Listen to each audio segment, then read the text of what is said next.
warahmatullahi wabarakatuh. Kembali lagi dengan podcast Ahli Gizi Sosial Bicara. Hari ini kita kedatangan narasumber sekaligus Ketua DPD Persagi Sulsel, Bapak Banjelala SGZN Gizi. Dan untuk tema podcast kita hari ini yaitu asupan gizi di bulan Ramadan. Mungkin untuk mempersingkat waktu langsung saja Pak. Ini ada beberapa pertanyaan mengenai apa saja sih keseharian kita di bulan suci Ramadan. Untuk pertanyaan pertama itu banyak sekali nih Pak pro kontranya. Apakah betul puasa itu menyehatkan bagi tubuh? Saya sapa dulu teman-teman sekalian, sahabat ahli gizi yang ada di luar sana. Assalamualaikum warahmatullahi wabarakatuh. Selamat menunaikan ibadah puasa Ramadan 1443 Hijriah. Alhamdulillah kita masih diberi kesempatan untuk bisa merasakan ibadah Ramadan pada tahun ini. Saudara-saudara sekalian, teman-teman sekalian, para ahli gizi di luar sana, kita pernah mendengar istilah berpuasalah kamu agar kamu sehat. As-shaum tasihu. Meskipun di beberapa pendapat ada yang mengatakan bahwa itu adalah hadis Nabi yang sifatnya lemah atau dhaif, tetapi kita ambil makna dari pernyataan itu. Berpuasalah kamu agar sehat. Pertanyaannya kemudian adalah apakah betul puasa itu bisa menyehatkan? Nah, mari kita lihat definisi sehat menurut Badan Kesehatan Dunia WHO. Jadi WHO mengatakan bahwa sehat itu tidak hanya bebas dari penyakit, tetapi juga punya jiwa yang sehat seperti itu, sosial juga yang sehat. Nah, apa hubungannya dengan puasa? Jadi hubungannya dengan puasa itu, coba kita lihat puasa. Jadi puasa itu tidak hanya sekedar menahan lapar dan dahaga gitu, tetapi juga menahan hawa nafsu. Jadi menahan hawa nafsu itu adalah salah satu upaya agar tubuh ini menjadi sehat. Jadi menahan membatasi konsumsi itu lebih ke arah fisiknya. Lalu kemudian menahan hawa nafsu itu adalah lebih ke jiwanya. Jadi itu sangat relevan dengan pernyataan yang mengatakan bahwa berpuasalah kamu agar kamu sehat. Ya, seperti itu Pak. Berarti memang puasa itu menyehatkan bagi tubuh manusia, Pak. Iya, betul sekali. Ya. Ini juga ada pertanyaan selanjutnya Pak, berkaitan dengan pertanyaan yang pertama. Terus bagaimana supaya puasa Ramadan itu memberi efek ke tubuh kita? Ya, jadi ada 3 hal yang perlu diperhatikan selama bulan Ramadan ini, Bapak Ibu sekalian, teman-teman sekalian. Yang pertama, tetap kita mengkonsumsi aneka ragam makanan. Oke, jadi kita konsumsi aneka ragam makanan karena tidak ada satupun makanan di muka bumi ini yang bisa memenuhi kebutuhan kita. Maksud saya adalah misalnya Anda mengkonsumsi satu macam makanan, lalu kemudian dia sudah bisa memenuhi kebutuhan kita. Tidak ada. Kecuali ASI pada usia 0-6 bulan ya. Tapi setelah itu, tubuh harus mendapatkan asupan beraneka ragam makanan. Maka kemudian pastikan konsumsi aneka ragam makanan setiap kali makan itu harus bisa dijamin. Lalu kemudian yang kedua adalah tetap melakukan aktivitas fisik. Puasa tidak membatasi kita untuk bermalas-malasan, hanya tidur-tiduran. Aktivitas fisik, aktivitas setiap hari yang dilakukan seperti sebelum Ramadan datang tetap kita jalankan. Lalu kemudian yang ketiga adalah bagaimana kita bisa tetap menjaga pola hidup bersih dan sehat. Jadi pola hidup bersih dan sehat itu salah satu implementasi yang paling nyata itu adalah mencuci tangan menggunakan sabun sebelum dan sesudah makan misalnya. Kebanyakan dari kita itu biasanya cuci tangan setelah makan pakai sabun, katanya supaya tangannya tidak bau ikan, tidak bau makanan gitu. Padahal harusnya cuci tangannya itu pakai sabun sebelum dan sesudah, tidak hanya sesudah saja. Jadi 3 hal ini yang harus kita jaga selama di bulan Ramadan. Iya, berarti untuk teman-teman ada 3 hal yang perlu kita perhatikan selama bulan suci Ramadan. Iya. Oke, selanjutnya Pak. Nah ini Pak, kan selama bulan suci Ramadan itu kan kita hanya 2 kali makan nih, ya, sahur betul. Dan buka puasa. Betul sekali. Iya, untuk pertanyaan selanjutnya, bagaimana cara pengaturan makan kita selama bulan suci Ramadan ini Pak?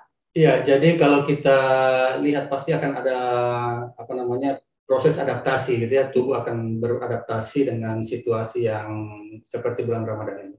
Bagi saudara-saudara yang selama ini rajin puasa Senin Kamis misalnya, itu pasti sudah terbiasa dengan situasi seperti ini.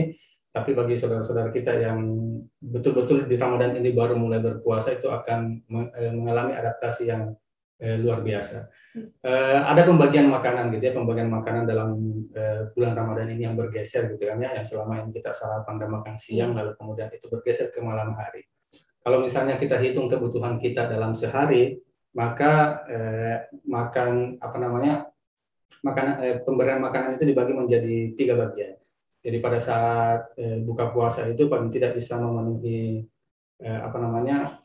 50% kebutuhan kita. Lalu kemudian sahur itu makan sahur itu sekitar 10% gitu. Jadi pada saat buka puasa, jadi pada saat buka puasa itu kita harus bisa yang pertama dikonsumsi itu adalah makanan yang mudah diserap. Jadi makanan yang mudah diserap itu kita prioritaskan. Ya, makanan yang mudah diserap itu seperti misalnya buah-buahan gitu ya. Jadi buah potong. Yang direkomendasikan itu sebenarnya buah potong. Kalau misalnya kita mengikuti sunnah Rasul, Rasul kan ketika berbuka Rasulullah itu kan ketika berbuka puasa itu menganjurkan mengkonsumsi kurma gitu kan ya.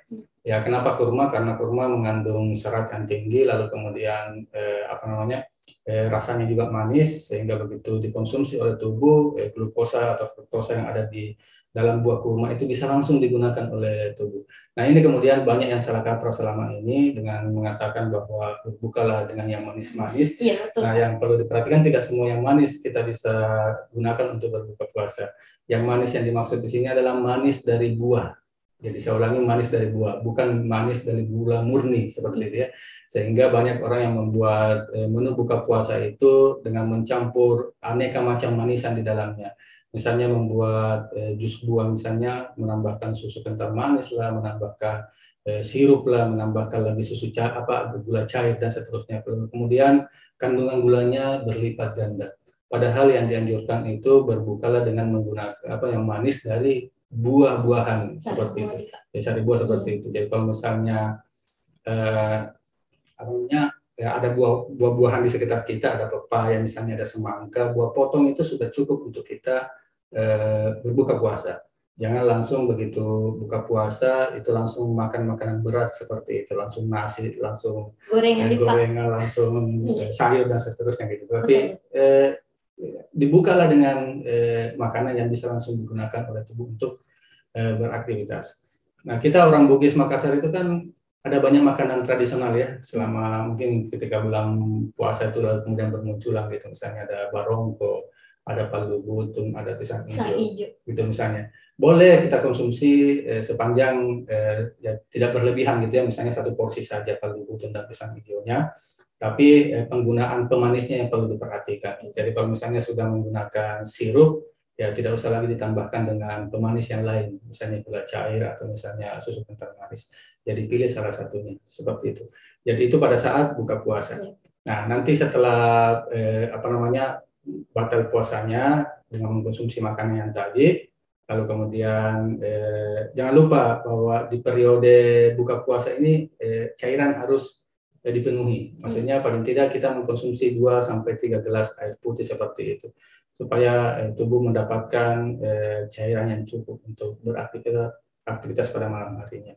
Nah, nanti setelah berbuka puasa itu dengan yang manis-manis tadi, lalu kemudian dilanjutkan dengan sholat maghrib misalnya gitu ya. Nah, setelah sholat maghrib, lalu kemudian setelah sholat maghrib kita makan makanan utama seperti itu. Nah, makanan utamanya ini seperti kalau kita makan siang gitu. Jadi makanan utamanya seperti makan siang, maksudnya adalah makanannya lengkap. Jadi ada sumber karbohidratnya di sana. Kalau misalnya teman-teman makan nasi, ya nasi. Kalau misalnya ada teman-teman yang makan jagung misalnya atau ubi, ya ubi. Jadi sumber karbohidrat apapun di situ ya ada di sana. Lalu kemudian ada lauk hewaninya.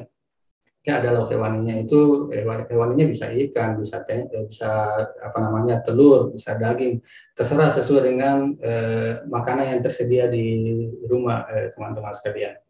Lalu kemudian ada lauk nabati, jadi jangan lupakan lauk nabati. Jadi ada hewani, ada lauk nabati. Lauk nabatinya itu ya paling tidak ada tempe misalnya atau ada tahu. Lalu kemudian masuk sayuran gitu. Nah, yang perlu diperhatikan konsumsi sayur itu harus cukup.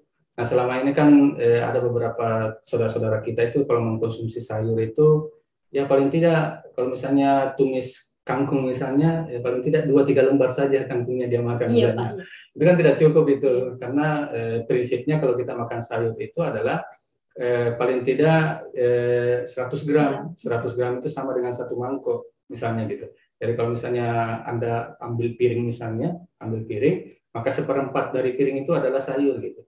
Jadi seperempatnya itu adalah sayur. Jadi bukan cuma 2-3 lembar saja.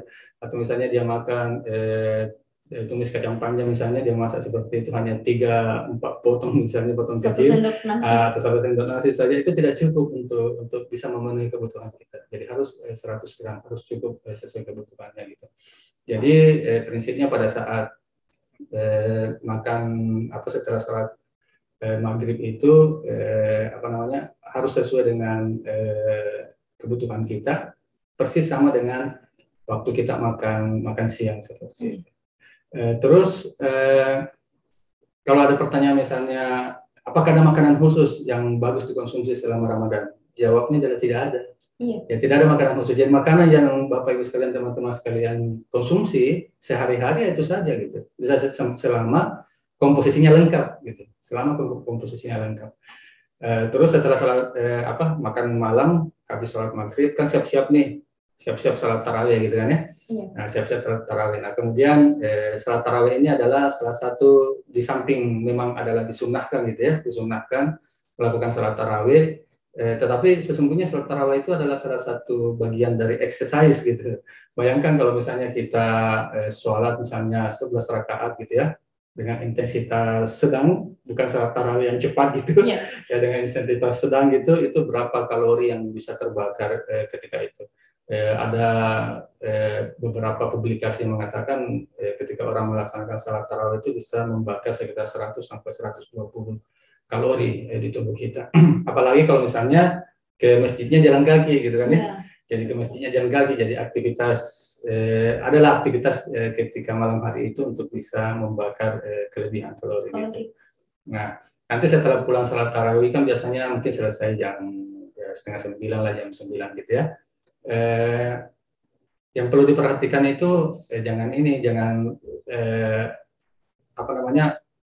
mengkonsumsi lagi makanan-makanan berat seperti itu. Karena ini kan menjelang tidur nih. Yeah. Kalau misalnya teman-teman sekalian, Bapak Ibu sekalian di luar sana tidurnya jam 10, lalu kemudian jam 9 misalnya hantam lagi bakso, hantam lagi mie instan misalnya berat-berat seperti itu kemudian tubuh akan berusaha mencerna makanan yang masuk itu, lalu kemudian tidak sehat. Jadi sedapat mungkin 1-2 jam sebelum tidur itu hindari mengkonsumsi makanan-makanan berat. Cukup kalau misalnya ada buah potong saja misalnya dikonsumsi, atau misalnya penuhi lagi kebutuhan cairan misalnya 2-3 gelas sebelum tidur misalnya seperti itu. Nah, selanjutnya pada saat sahur nih. Nah, sahur.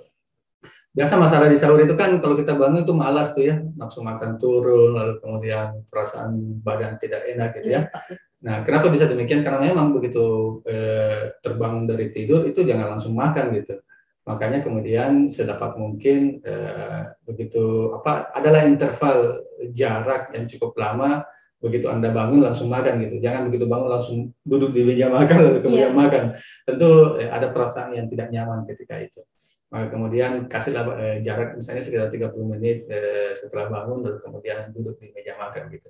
Itu kemudian kenapa malam-malam Ramadan itu selalu dianjurkan untuk beribadah, misalnya gitu bangun agak awal misalnya jam 3 misalnya, kemudian tunaikan sholat malam, setelah itu kan sudah cukup waktu tuh untuk bisa tubuh sudah beradaptasi seperti itu tuh, lalu kemudian bisa duduk di meja makan dengan tenang. Nah, yang repot ini kan menyiapkan makanan di waktu sahur itu kan gitu ya. Siapa sih yang punya waktu yang tiba-tiba harus masak makanan ini, makanan itu, makanan itu.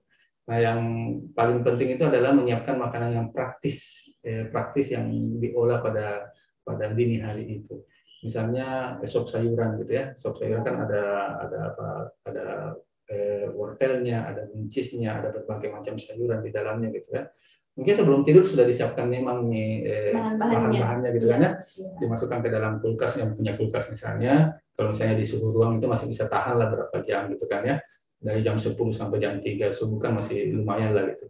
Nanti begitu bangun untuk masak itu tinggal direbus kan itu cepat gitu. Ya, jadi tidak perlu lagi potong-potong sayur apa segala macam. Karena bahannya sudah sedia. Bahannya sudah sedia gitu. Jadi dipilih yang praktis saja, yang praktis dimasak pada dini hari itu. Lalu berapa banyak yang harus dikonsumsi? Ya sama dengan makanan-makanan utama lainnya gitu. Cuma yang perlu diperhatikan konsumsi sayur dan buahnya itu harus banyak gitu. Konsumsi sayur dan buahnya banyak. Kenapa? Karena di buah dan sayur itu kan kandungan serat tinggi. Lalu kemudian kalau serat masuk ke dalam tubuh itu kan lama baru dicerna gitu, lama baru diolah, sehingga rasa kenyang itu lebih lama gitu, lebih lama. Jadi itu tadi pengaturan-pengaturan makan yang perlu kita perhatikan selama bulan Ramadan. Tetapi ini tidak berlaku maksudnya sangat fleksibel tergantung kebiasaan masing-masing gitu ya. Kebiasaan masing-masing. Jadi kalau misalnya ada yang tanya sayur apa yang bagus, semua sayur bagus. Jadi, semua sayur bagus, ikan apa yang bagus, semua ikan bagus gitu. Semua ikan bagus. Nah, cuma kalau misalnya memilih sayur, sedapat mungkin pilih sayur yang berwarna gitu. Jadi kalau misalnya yang ada cuma kangkung misalnya, paling tidak jangan hanya kangkung gitu. Mungkin bisa ditambahkan wortel di dalamnya supaya ada warna orange-nya gitu. Atau misalnya ada labu kuning, misalnya tambahkan labu kuning supaya ada warna orange-nya juga seperti itu. Jadi tidak bisa betul, jadi tidak hanya hijau-hijau saja semua gitu ya, sehingga variasi makanan yang kita konsumsi itu beragam seperti itu. Ya. Tapi mungkin bisa ditekankan nih Pak waktu buka puasa, jangan palu butung satu porsi, pokoknya palu butung satu porsi, pisang hijau satu porsi. Betul. Jadi misalnya ini kan begini. Puasa itu kan menahan hawa nafsu gitu ya. Dari sudah sore-sore itu sudah anci-anci beli takjil sini, beli takjil sana. Karena ada rasa lapar sekali nih sebentar. Padahal nanti kalau sudah mau dimakan itu tidak bisa dihabiskan semua gitu. Ya kalaupun misalnya dihabiskan karena dia lapar sekali, dia makanlah semua, dia makan palu butungnya, dia makan misalnya pisang hijaunya. Itu sangat tidak sehat gitu teman-temannya, karena kalau kita lihat Rasulullah itu cuma 3 biji kurma yang beliau contohkan seperti itu ya, yang kenapa kita pergi makan bergelas-gelas makanan gitu ya, berporsi-porsi makanan pada saat buka puasa seperti itu.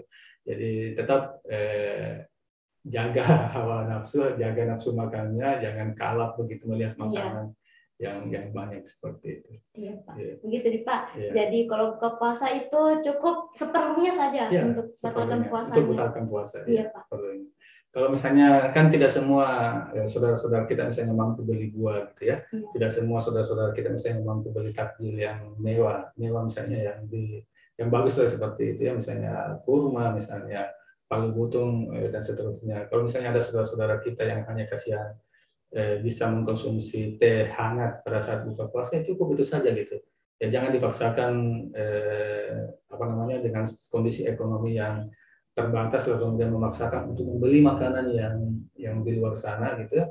Tetap bisa konsumsi apa yang ada di rumah, itu sudah cukup untuk membatalkan puasa. Seperti itu Pak. Iya. Jadi untuk teman-teman tolong diperhatikan untuk menu buka puasanya, jangan semua apa takjil yang kita lihat di luar dibeli untuk dibawa pulang, nanti ujung-ujungnya hanya minum segelas air sudah kenyang. Betul sekali. Nah ini Pak yang terakhir nih Pak, pertanyaan terakhir. Apa sih yang perlu kita perhatikan selama Ramadan di masa pandemi ini? Oh iya, sekarang kan jangan terbuai suasana gitu ya. Kita lihat kasus COVID sudah mulai turun gitu ya. Kita tidak lagi mendengar ada orang yang dirawat di rumah sakit dan seterusnya. Bukan berarti COVID-nya hilang, COVID-nya tetap ada, gitu ya. COVID-nya tetap ada, tetapi mungkin daya tularnya misalnya sudah mulai rendah karena jangkauan vaksinasi yang sudah luas seperti itu. Oleh karena itu tetap menjaga protokol kesehatan, meskipun sudah bisa melakukan sholat tarawih di masjid, saya himbau kepada seluruh ahli gizi bisa menjadi contoh untuk masyarakat ketika melakukan sholat tarawih tetap menggunakan masker seperti itu, gitu. Lalu kemudian pulang dari sholat tarawih paling tidak bisa mencuci tangan menggunakan sabun gitu misalnya. Lalu kemudian kalau misalnya belanja di toko, belanja di pasar misalnya, lihat waktu-waktu yang kurang pengunjung lah seperti itu. Ya misalnya pagi hari kan biasanya di toko-toko itu masih kurang tuh. Jangan sampai misalnya ke toko jam 4, jam 5 misalnya itu padatnya luar biasa sehingga ada penumpukan tidak ada lagi jaga jarak, ada penumpukan orang di sana lalu kemudian agak susah untuk bisa terhindar dari virus ini karena virus ini masih ada sehingga hal-hal yang kita praktekkan selama ini yang sudah bagus selama di awal pandemi gitu ya, menggunakan masker, lalu kemudian cuci tangan pakai sabun dan seterusnya, itu tetap harus kita praktekkan sekarang dan mudah-mudahan kita semua sehat dan tidak kembali COVID ini tidak lagi kembali meninggi seperti biasa. Seperti itu. Seperti itu. Ya, jadi untuk teman-teman podcast Gizi Sosial Berbicara, untuk bulan suci Ramadan kita jangan lengah. Jadi tetap patuhi protokol kesehatan, walaupun sekarang istilahnya landai nih Pak, untuk angka COVID-nya, tapi kita tetap perlu perhatikan protokol kesehatan, jangan sampai yang kita jaga selama ini terulang kembali lagi untuk ini kasus angka virusnya nih Pak. Betul, ya betul. Ya. Jadi untuk teman-teman podcast Gizi Sosial Berbicara, saya tarik kesimpulan nih Pak dari semua pertanyaan tadi. Yang paling penting itu yang pertama, tetap perhatikan asupannya ketika buka puasa. Jangan sampai semua area yang takjil yang kita lihat di luar pada saat menjelang buka puasa itu kita beli dan kita makan semua. Jadi cukup mungkin satu menu saja dan satu menu satu porsi untuk membatalkan puasa. Dan yang paling penting juga untuk bulan suci Ramadan ini kan masih pandemi nih Pak, masih terhitung masa pandemi. Jadi protokol kesehatan tetap dijaga. Ya. Mungkin Pak ada penutup untuk podcast kita hari ini. Ya, selamat menunaikan ibadah puasa sekali lagi. Mudah-mudahan kita bisa menjalani ibadah Ramadan ini sampai akhir gitu ya. Sehingga nanti kita bisa berlebaran dengan kondisi tubuh yang sehat, tidak kolesterolnya tidak naik gitu. Betul. Karena diabetesnya juga tidak naik karena selama Ramadan saya mengkonsumsi banyak makanan-makanan yang manis. Tetap jaga pola makan, pola hidup bersih, konsumsi makanan aneka ragam makanan supaya kita bisa ketemu di Ramadan tahun depan. Iya Pak. Ya terima kasih Pak. Sekian mungkin podcast Gizi Sosial Berbicara kita hari ini. Terima kasih kepada Pak Manjelala sudah memberikan banyak banyak ilmu untuk kita hari ini. Untuk teman-teman podcast Gizi Sosial Berbicara, jangan lupa di like. Bisa juga memberikan komen, nanti akan kami jawab. Untuk yang memberikan pertanyaan di bawah di kolom komentar, jangan lupa subscribe YouTube kami DPD Persagi Sulsel. Mungkin sekian dari kami, saya tutup di Pak. Assalamualaikum warahmatullahi wabarakatuh.